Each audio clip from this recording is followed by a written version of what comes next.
All right, so let us answer this example here. So we have 1,500 is deposited into an investment account, which earns 7.5% per annum, compounding annually. Model this compound interest investment using a recursion relation in the form of this. All right, let's give this a crack. So we know that our V0 is our principal. It's going to be $1,500 because that's how much we're putting into the bank. Then we're going to go V of n plus 1 is equal to, we now need to figure out the R value. To figure out the R value, we use our formula, which tells us 1 plus R over n over 100. My R is going to be my interest rate, which is 7.5% in this case. My n is going to be how often I'm compounding. I'm compounding annually, which means I'm only compounding once. So that means I'm going to put 7.5 there, divide it by 1, divided by 100, which means what I'm going to end up with is 1.075. So that means I'm going to come here and go 1.075, and then I'm going to times that by V of n. And that is going to be my answer to the first one. Let's now look at our next one, which says that we need to use the model to determine the value of the investment after 3 years. Remember, if it says use the model, what that means is we have to show our working. So I'm going to begin by saying we have V of 0, which is $1,500. V of 1 is now going to be 1.075 times by 1,500. If you put that into the calculator, and actually I might do it like this to make our lives easier, we're going to go 1,500, hit enter, and then I'm going to type in 1.075, hit enter, and that's going to end up being 1612.50.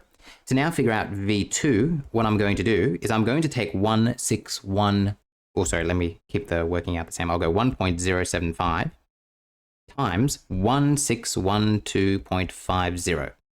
So as you can see, what I've done is I'm taking this value here and plopping it down there and then timesing it by that same interest rate. I can just hit enter on my calculator and it will do all that hard work for me. So that means what I'm going to end up with here is 1733 point, now this is going to be 45. Now I'm going to write 45 there, but I'm going to make sure that I use, actually I might write it like this just to be very clear. Let me write it like this, 4375, because you're not going to do any rounding until you come to the very end. That's very important. If you round too early, you're going to mess the whole thing up. I'm going to be a bit of a rebel here and go below the line because I just need to get to 3 years. So I'm going to go 1.075 times by my previous year, 1733.4375, which is going to be equal to. So before we do that, do you see what I've done here? I have taken this and I have plopped it down there.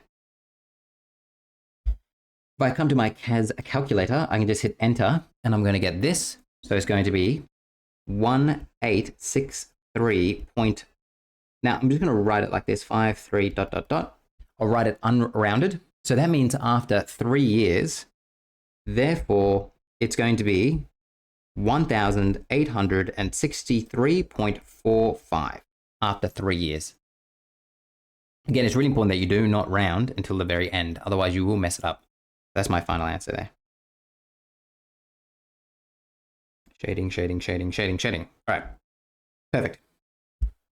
Let's now go to our very last one here, which says, after how many years will the investment first exceed $2,200? All right, this is a how many years question, and it needs to first exceed $2,200. Remember, when you've got a question like this, I would very much recommend you use the rule.